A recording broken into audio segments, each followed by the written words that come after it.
এ জগতের সকল পাপীদের মাঝে আমি শ্রেষ্ঠ পাপী, যার ইচ্ছায় অনিচ্ছায় পাপের কোনো শেষ নাই। জেনা থেকে শুরু করে কবিরা অবধি সকল পাপ যেন আমার চেনা সঙ্গী।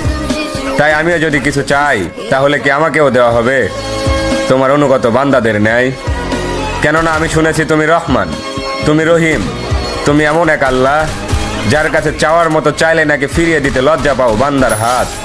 তাই এবার আমিও তোমার চরণে উৎসর্গ করে দিলাম আমার শান্তির ঘুমের নিশিরাত। অতঃপর তুমি নাকি নিশিরাতেই বলো বান্দা কার কি লাগবে চেয়ে নাও।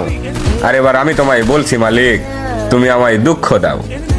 সুখে থাকলে হয়তো তোমায় ভুলে যেতে পারি, হতে পারি কারো কৃত দাস, কারণ আমি আদম সন্তান, পাপ করা আমাদের পুরনো অভ্যাস।